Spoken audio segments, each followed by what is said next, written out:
MOEA President Scott D'Amaro. Time for my weekly update. We have a lot going on, of course, as the pandemic continues and we continue to be concerned about the spread of coronavirus. We have hope because of vaccine rollout plans becoming more apparent. We know that school employees, at least in K-12, are included in Phase 1B. The governor has announced February 1st as the date for when those vaccinations are expected to start. It's going to look different in almost every school district because there are so many different providers and partners between health departments and hospital systems and pharmacy systems involved. It's important that you listen and talk to your school district administration, your local public health officials to make sure that you know exactly what you need to do to get your vaccine. We encourage all members to get the vaccine. We know it's a choice, but it's a choice that has critical implications, not just on our own health and our own well-being, on our safety, but also on the ability for us to serve our students and for our ability collectively to get through this pandemic for the good of the entire public.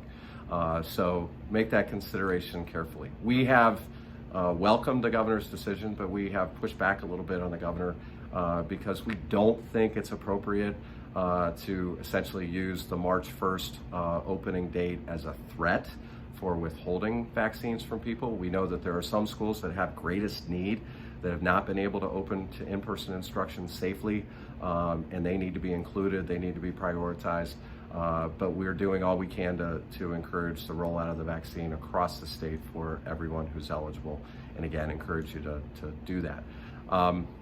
So that's what's happening with COVID. I want to just say a few words about the events of the last week, particularly of last Wednesday, January 6th, and the reprehensible insurrection that took place, a violent mob overtaking the Capitol at the encouragement of President Trump was a direct frontal assault on our democracy.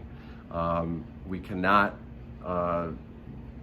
say in any more clear terms just how wrong that was and what a reprehensible and mournful day it was for our democracy. Seeing people carrying Confederate flags into our seat of government was something that, for me, as a career social studies teacher, as someone who has always believed in the importance of our free and fair elections and the democratic process and the peaceful transfer of power, just really shook me. And as an organization that believes that public education is such a cornerstone for our democratic system, we are concerned too. We think that Donald Trump needs to go now, and we, in the strongest possible terms, denounce the activities of what happened. We're also deeply disturbed by the fact that one of our members of the State Board of Education, Kirsten Hill from Lorain County, was an active participant in organizing the events that happened on January 6th. We don't believe, there's no evidence that she actually stormed the Capitol herself, but she was part of a rally, organizing a rally that had as its purpose overturning an election. That's wrong. She needs to denounce the activities that happened last week, and I am hearing from many members that believe that she ought to resign. We have spoken out publicly on that, and at the very least, we have Election Day of 2022 circled on the calendar when we know that if she's not gone before then, we need to elect somebody to the State Board of Education in that seat who will uphold our democratic principles that are so important. That's my update for this week.